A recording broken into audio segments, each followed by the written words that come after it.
नमस्ते 안녕하십니까 सम्पूर्ण साथीहरुमा हार्दिक स्वागत गर्न चाहन्छु म हुँ तपाईहरुकै कुरेन भाषा प्रशिक्षक उमेश बस्नेत यतिखेर हामी पाठशाला कुरेन भाषा केन्द्र भक्तपुर सूर्यविनायकबाट अनलाइन तयारी कक्षामा उपस्थित भइसकेछौं आज अनलाइन तयारी कक्षामा उपस्थित भइसकेका छौं र अनलाइन तयारी कक्षा सिकाउने क्रममा आजको कक्षा म यहाँहरुलाई सुरुवात गर्न चाहन्छु ल साथीहरु अब हामी कक्षामा प्रवेश गर्नेछौं ल हेरौं आजको विषय रहेको छ ख्रोमियन भन्ने चाहिँ हेर्नुला ध्यान दिएर हेर्नुला ख्रोमियन भनेको चाहिँ ख्रोमियन भनेको त्यसो भए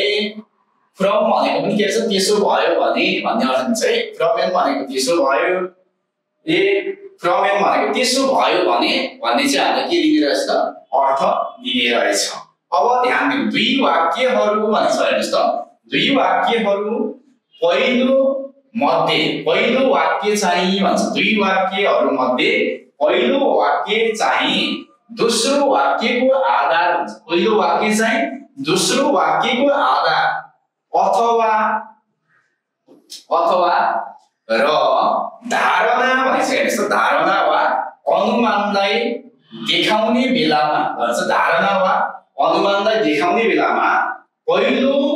वाक्यको पछाडी लगाइन्छ भनिन्छ अब कहाँ लगाइन्छ पहिलो वाक्यको पछाडी चाहिँ लगाइन्छ दुई वाक्य मध्ये पहिलो वाक्य चाहिँ दोस्रो वाक्यको आधार र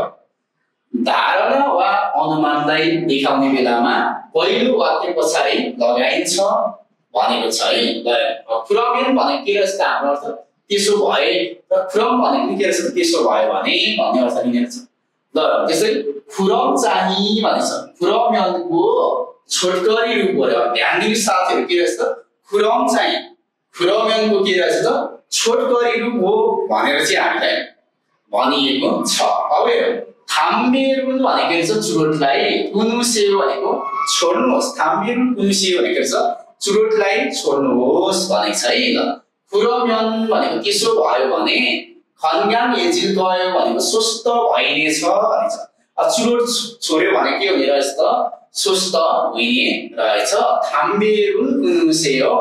चुरोटलाई छोड्नुहोस् ख्रोमियन भनेको छ त्यसो भयो भने भन्ने चाहिँ हामीले के दिने हो त अर्थ दिने हो त्यसो भयो भने खन्गाम एजिल गयो स्वस्थ भइने छ छिगुम थाहा पायो भन्छ अहिले व्यस्त हुनुहुन्छ भनेर हामीले प्रश्न सोधेको छ है छिगुम थाहा पायो भने अहिले व्यस्त हुनुहुन्छ भनेर प्रश्न सोधेको छ खुरम त्यसो भए अन्जे आन थाहा पायो त्यसो भए अहिले व्यस्त हुनु हुँदैन भनेको छ हेर्नुस् छिगुम थाहा पायो अहिले व्यस्त हुनुहुन्छ खुरम त्यसो भए अन्जे आन थाहा पायो अहिले व्यस्त हुनु हुँदैन भनेर हामीलाई भनिएको छ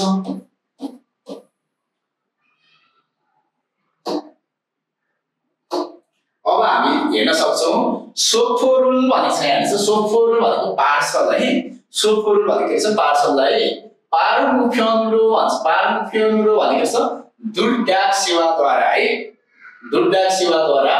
फोनेसेयो भनेको छ पठाउनुहोस् फोनेसेयो भनेको छ पठाउनुहोस् फ्रम भनेको त्यसो भयो भने मेल भनेको भोलि ठोचाक हाल गयो भनेको भोलि पुग्नेछ अब पार्सललाई चाहिँ दूर सेवाद्वारा पठाउनुहोस् त्यसो भयो भने भोलि पुग्नेछ भनेर हामीलाई भनिएको छ अब अर्को हेरौं फेगा आफायो भन्छ फेगा आफायो भनेको छ पेट दुख्यो भन्छ फेगा आफायो भनेको छ पेट दुख्यो खुरमियन भनेको त्यसो भयो भने फ्यङले खासे भनेको छ अस्पतालमा जानुहोस् फेगा आफा भनेको छ पेट दुख्यो भने पेट दुख्यो खुरमियन त्यसो भए अस्पतालमा जानुहोस् भनेर के दिएको हामीले सल्लाह सुझाव दिएको छ यी थानाए भन्छ यो शब्दको तुसुल भनेको अर्थ चाहिँ मोरुमिला भनेको थाहा छैन यो शब्दको अर्थ थाहा छैन खुरमियन त्यसो भयो भने साजनु फोनेस ओसेयो भनेको छ शब्दकोशमा हेर्नुहोस् साजन भनेको शब्दकोशमा हेर्नुहोस् भनेर हामीलाई भनिएको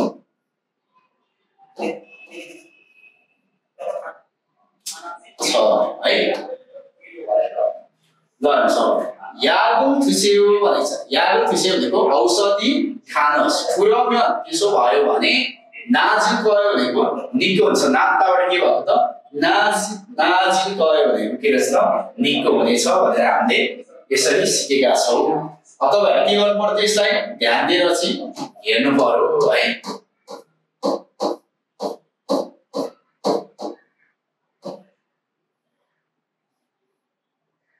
त्यसपछि चाहिँ हाम्रो खुरमुरो भनिन्छ। खुरमुरो भनेको चाहिँ तसर्थ है। खुरमुरोले के अर्थ दिनु भयो तसर्थ भन्ने अर्थ दिनु भयो। हानगुगल भन्छ कुरिन भाषा चाहिँ अर्य अय भनेको गाह्रो छ। कुरिन भाषा के छ त गाह्रो छ। खुरमुरो भनेको तसर्थ यलसिमी खुङको आफसी भनेको मेहनत साथ अध्ययन गरौँ। कुरिन भाषा गाह्रो छ मेहनत साथ अध्ययन गरौँ भनेर भनेको छ। खुङसा जानेछन् भन्छ। खुङसा जानेछन् भनेको कम्पनीमा इरुल हाल्ते भन्छ काम गर्ने बेलामा मूल गनी भनेको सामान चाहिँ तर जस भनेको फसेर